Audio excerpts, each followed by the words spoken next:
નમસ્કાર, સ્વાગત છે આપ સૌનું. આજે આપણે જોઈશું ધોરણ 3 વિષય ઇંગ્લિશ પાઠ નંબર 3. પાઠનું નામ છે રેઇનબો. Rainbow means મેઘધનુષ. તો ચાલો જોતા જઈએ. સૌથી પહેલા લિસન એન્ડ સિંગ એક્ટિવિટી આપેલી છે. અહીંયા અલગ અલગ ચિત્ર છે અને એ ચિત્ર છે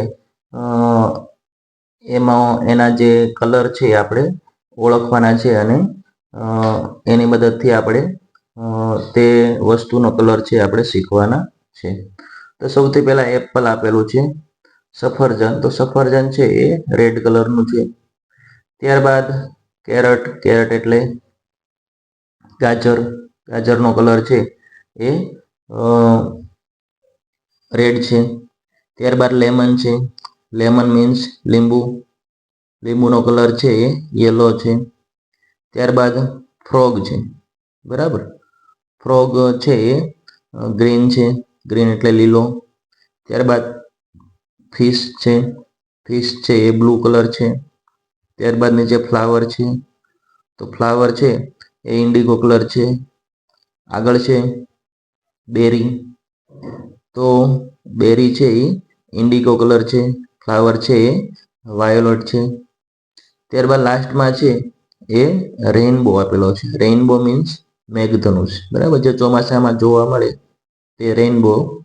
અને આપણને બધાને ખબર છે કે એ સપ્તરંગી હોય, 7 કલર હોય. કયા કયા હોય? તો એમાં red, orange, yellow, green, blue, violet અને ઇન્ડિગો, બરાબર. તો આ રીતે એમાં કલર છે હોય છે.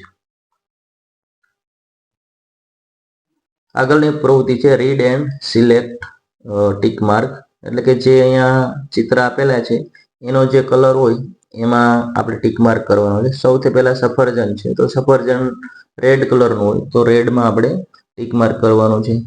ત્યારબાદ લેમન છે, લેમનનો કલર છે યલો છે એટલે યલોમાં આપણે ટીક કરીશું.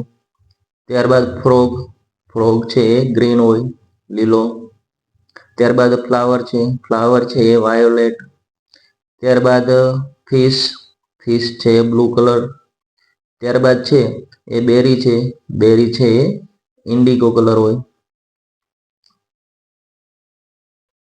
આગળ છે સ્ટોરી ટાઈમ. સરસ મજાની આપણે બધાએ સાંભળેલી ફોક્સ એન્ડ ગ્રેપ્સ, એટલે કે દ્રાક્ષ ખાટી છે, બરાબર, એનો સરસ મજાની અહીંયા સ્ટોરી આપેલી છે. આપણે જોતા જઈએ અને સમજતા જઈએ. તો ફોક્સ એન્ડ ગ્રેપ્સ, ફોક્સ એટલે શિયાળ અને ગ્રેપ્સ એટલે દ્રાક્ષ. શિયાળ અને દ્રાક્ષ. Once there was a fox, એક સમયે છે એક શિયાળ હતું. He was hungry, hungry means ભૂખ્યું, બરાબર, તે ખૂબ ભૂખ્યું હતું. He went in search of food, તે છે એ ખોરાકની શોધમાં છે એ નીકળે છે. તમારામાં મેઇન પોઈન્ટ જ આપેલા છે, બરાબર. એ વાર્તા છે વિસ્તૃત છે, એ આપણે જોતા જઈએ. તમારામાં જે મેઇન પોઈન્ટ છે એ આપેલા છે પાઠ્યપુસ્તક. The fox could not find any food, શિયાળ છે એને કંઈ જ ખાવાનું મળતું નથી. At last he reach at the farm of grapes, અને લાસ્ટમાં રીચ એટલે પહોંચવું અને ફાર્મ એટલે ખેતર. એક મોટું ખેતર હતું દ્રાક્ષનું, ત્યાં પહોંચે છે. He saw bunches of grapes hanging from the branches, તે ડાળી ઉપર છે એ દ્રાક્ષના ઝુમખા જોવે છે. He wanted to eat the grapes, તે છે એ દ્રાક્ષ છે ખાવા ઈચ્છતું હતું. His mouth began to water, તેના મોઢામાંથી છે પાણી ટપકવા લાગે છે. He try to get the grapes, તે છે દ્રાક્ષ મેળવવાનો પ્રયત્ન કરે છે. He jump again and again but all his effort wear useless, એ કૂદકા ઉપર કૂદકો મારે છે, એક કૂદકો મારે છે, બે મારે છે, પણ બધા પ્રયત્નો એના નિષ્ફળ જાય છે.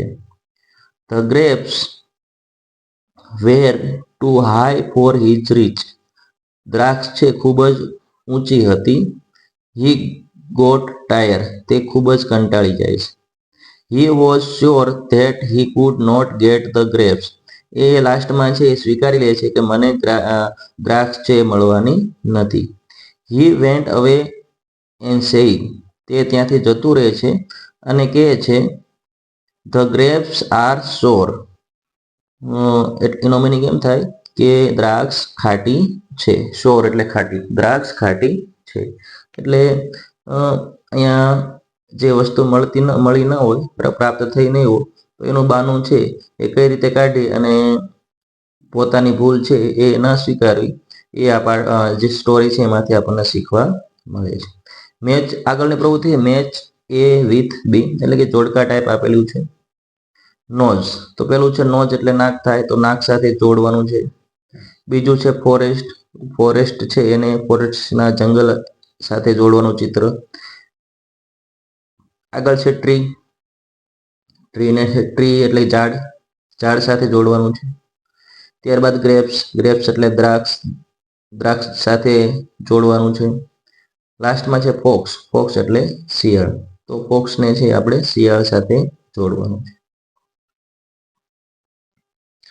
આગળની પ્રવૃત્તિ છે કાઉન્ટ એન્ડ લર્ન, એટલે કે અહીંયા જો 10 ના 6 બંચ આપેલા છે અને એક વધારાની દ્રાક્ષ છે, બરાબર. એટલે 60 પ્લસ 1 એટલે 61, એટલે 60 પ્લસ 1 એટલે 61.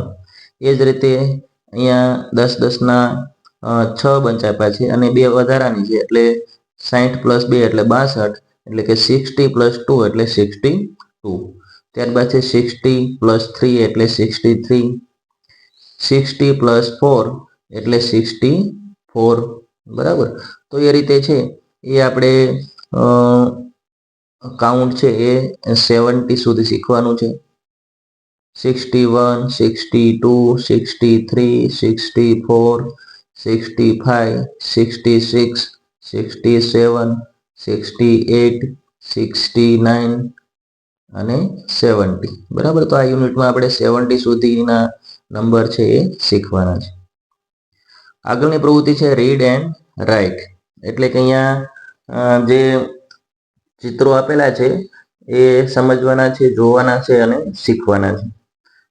તો સૌથી પહેલા વેજીટેબલ્સ આપેલા છે, વેજીટેબલ્સ એટલે શાકભાજી.